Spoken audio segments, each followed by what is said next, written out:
Hello बच्चों, let's read the question. Question है, which of the following alkaline earth metal sulfates is least soluble in water? Options हैं barium sulphate, magnesium sulphate, strontium sulphate and calcium sulphate.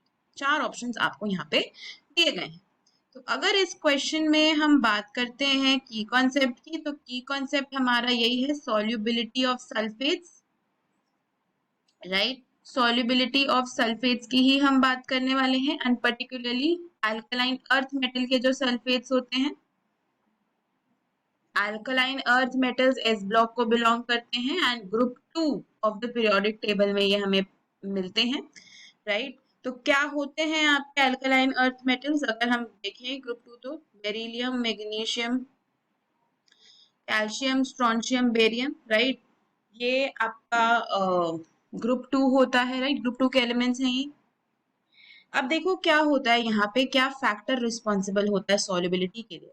देखो जैसे जैसे हम नीचे जाते हैं ना इस ग्रुप में, जैसे जैसे हम नीचे जाते हैं, तो जो लैटिस एनर्जी होती है ना, अगर हम सल्फेट्स की बात करें, राइट, अगर हम इन मेटल्स के सल्फेट्स की बात करें, तो वो जो कंपाउंड होते हैं उनकी lattice energy remains constant almost इनके सल्फेट्स की जो लैटिस एनर्जी है वो कांस्टेंट रहती है।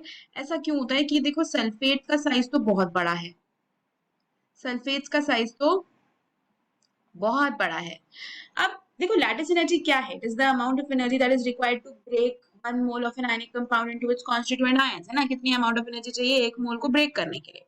तो सल्फेट्स के केस में क्या होता है, क्योंकि सल्फेट आयन बहुत बड़ा होता है और जो कटायंस का इंक्रीज है, राइट। अब ये देखो, ये आपके मेटल्स हैं, ये दो दो इलेक्ट्रॉन लूज करके कटायंस बनाते जाएंगे, है ना। Be+2 बनाएगा, Mg+2 बनाएगा, कैल्शियम+2, स्ट्रोंशियम+2, बेरियम+2।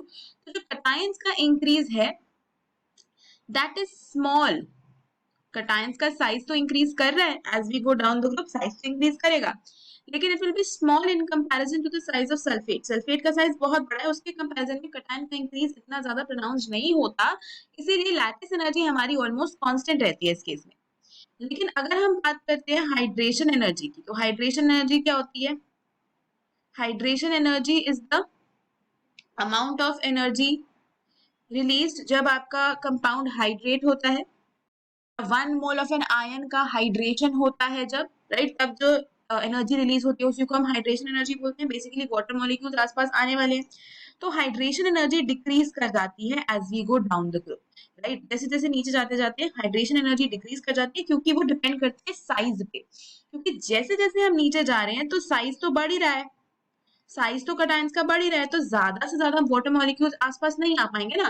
बेरिलियम का साइज बहुत छोटा है, तो वाटर मॉलिक्यूल ज्यादा समा पाएंगे, तो उसकी हाइड्रेशन एनर्जी ज्यादा होगी। लेकिन Barium+2 तो बड़ा आयन है, तो वो अपने आसपास ज्यादा वाटर मॉलिक्यूल्स को नहीं समा पाएगा, ज्यादा हाइड्रेशन नहीं कर पाएगा, तो इसकी वजह से उसकी हाइड्रेशन एनर्जी कम हो जाएगी, राइट। तो हाइड्रेशन एनर्जी का जो डिक्रीज है ना, वो यहाँ पे डोमिनेट करता है, और हाइड्रेशन एनर्जी के डिक्रीज की वजह से जो सॉल्युबिलिटी है अल्कलाइन अर्थ मेटल्स की, वो भी क्या करती है? डिक्रीज करती है डाउन द ग्रुप। तो यहाँ पे जो मेन इफेक्ट रिस्पॉन्सिबल है वो होता है हाइड्रेशन एनर्जी। तो अगर आप देखो तो बेरिलियम सल्फेट की सबसे ज्यादा होगी, फिर मैग्नीशियम सल्फेट की होगी, फिर कैल्शियम सल्फेट की होगी, और फिर स्ट्रोंशियम सल्फेट की होगी, और लास्ट में बेरियम सल्फेट की होगी। तो ये ऑर्डर रहता है सॉल्युबिलिटी ऑफ सल्फेट्स का। नीचे जाते जाते डिक्रीज होती है बिकॉज हाइड्रेशन एनर्जी का डिक्रीज ज्यादा प्रोनाउंस्ड है। तो अगर आपको बताना है कि लीस्ट सॉल्युबल इन वाटर कौन सा होगा, तो वो होगा आपका बेरियम सल्फेट। तो ऑप्शन नंबर ए जो है वही इस क्वेश्चन का फाइनल आंसर भी होगा। Hope you understood it well. Best of luck.